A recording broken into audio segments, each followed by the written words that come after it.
Bueno, es un placer tener hoy con nosotros a Rosario Robles, que a unos minutos de que se conmemore el Día Internacional de la Mujer, nos viene a hablar, Viviana, de muchas cosas, incluyendo su libro Rosario de México, que ahí tienes. Buenas noches, Rosario. Rosario, qué placer es que estés aquí con nosotros el día de hoy en Todo Personal. Y como bien dice Jorge, justo a unas horas de que se conmemore el Día Internacional de la Mujer, tú eres una mujer que ha tratado y ha librado bastante bien todas las batallas y mucho lo cuentas aquí en Rosario de México. Me encanta que hayas puesto, como platicábamos ahorita, no es un libro de resentimiento, sino es un libro escrito desde el corazón.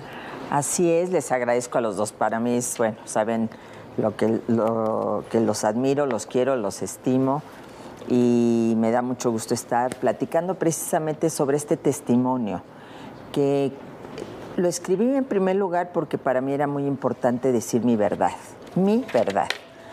Segundo, la experiencia de estos 1101 días en Santa Marta, Catitla, que fueron días muy dolorosos, muy oscuros muchas veces, pero también muy luminosos. Es que lo que pasa es que nada más es entrar a Santa Marta, Catitla, en un lugar donde hay tanto dolor, ese dolor se contagia. No, bueno, es tremendo, ¿no?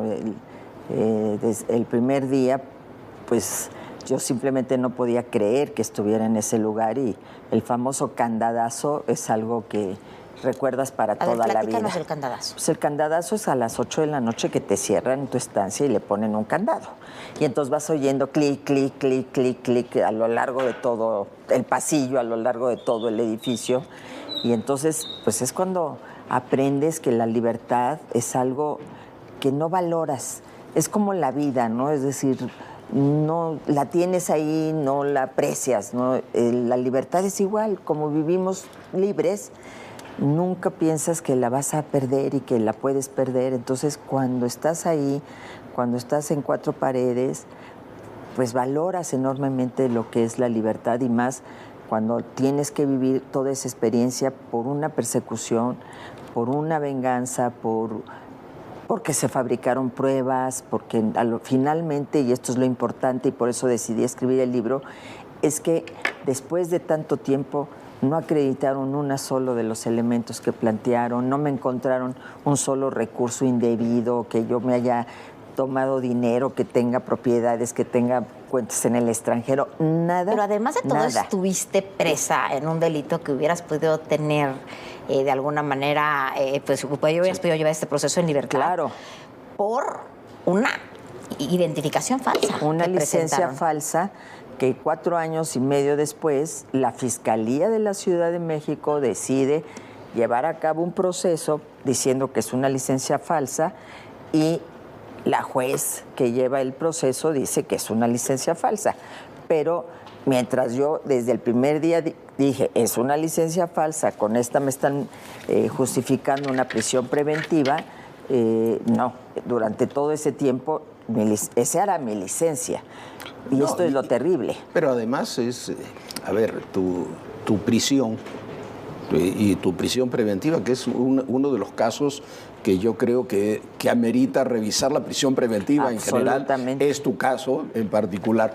Pero es algo no solamente que podías haber seguido el proceso en libertad, no se acreditó.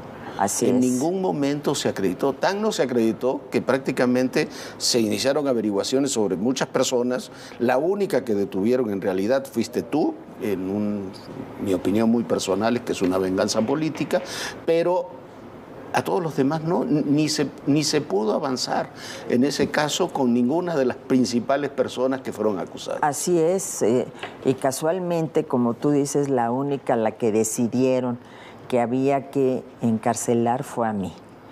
¿Por qué? Pues por muchas razones, ¿no? Yo creo que había que preguntarle a quienes tomaron esta decisión en los más altos niveles del gobierno, pues porque se trataba de una exsecretaria de Estado, no creo que haya sido nada más la decisión del juez Delgadillo Padierna, que por cierto, pues sobrino de Dolores Padierna y de René Bejarano, que tenía un evidente conflicto de interés en mi caso y que sin embargo él llevó esta audiencia en la que se decretó la prisión preventiva.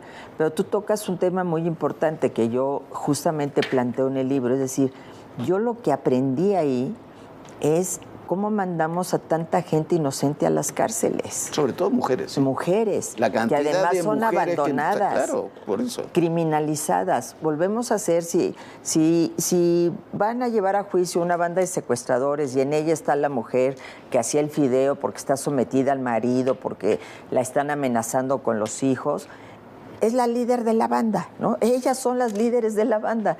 Entonces, evidentemente que sigue habiendo esta falta de perspectiva de género en la materia judicial, pero la prisión preventiva se abusa y quiero que sepa la gente que es una medida cautelar, que tú eres presuntamente inocente y sin embargo, como ya pisaste una cárcel, ya eres delincuente. A ver, yo te quiero preguntar algo, ir un poquito atrás. El juez Delgadillo Padierna, evidentemente tus enemigos políticos son René Bejarano y Dolores Padierna. En cuanto te das cuenta tú que la audiencia a la que vas a asistir es con este juez, ¿por qué vas? Bueno, no es que tú te das cuenta en el momento en que llegas, porque parte del nuevo sistema penal es que no sepas quién es tu juez para que no incidas. Previamente no lo intentes comprar o no intentes ahí llegar a alguna negociación indebida. ¿Llegas y lo ves y qué dijiste? Pues la verdad que a mí, Delgadillo Padierna, pero tú estás tan... Yo venía aterrizando, pues yo regresé a México para presentarme esa audiencia, yo estaba de viaje con mi hija. Entonces yo nunca relacioné en ese momento el apellido Padierna, que además no es usual, con Dolores Padierna, hasta allá, después que me dicen mis abogados. Pero hoy es magistrado, ¿no? Hoy es magistrado, sí, premian.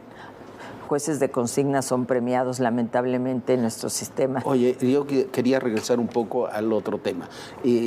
Llegas a la prisión, estás en la prisión y 3 años estuviste. 3 años. Convives con una enorme cantidad de mujeres que están en una situación, en diferentes situaciones, que han cometido todo tipo de delitos y algunas que no han cometido ningún delito y están en prisión preventiva. ¿Cómo es la situación? Porque hablamos mucho de las prisiones de hombres y sabemos de cómo están y si son narcos o no son narcos, etc. Pero con las mujeres, tú lo decías, hay una doble criminalización. Así es. Por el delito que pudieran haber cometido o que cometieron y por el hecho de ser mujeres. Así es, y habiendo protocolos internacionales que México ha suscrito que hablan que preferentemente optes por justicia restaurativa cuando la mujer es madre, cuando tiene hijos pequeños, cuando es el sostén de su familia, las separan de sus hijos y las llevan a la cárcel.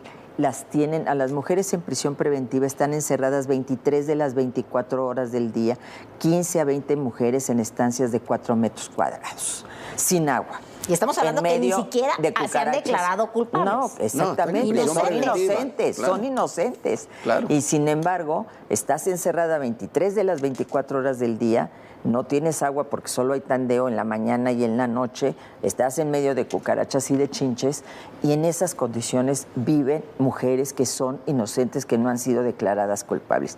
Porque lo más fácil para un juez es, y para el Ministerio Público, tú eres Rosario Robles, tienes relaciones, te puedes fugar por el tipo de vínculos que tienes con gente poderosa. Si no hubieras regresado, estabas en Costa Rica, si no me equivoco. No, estaba en Europa y regresé vía Costa Rica, pero tú eres pobre, no tienes nada que perder, también te puedes fugar. Entonces, todo el mundo se va a la prisión preventiva cuando debiera ser una medida excepcional de acuerdo a nuestra constitucional. Así es.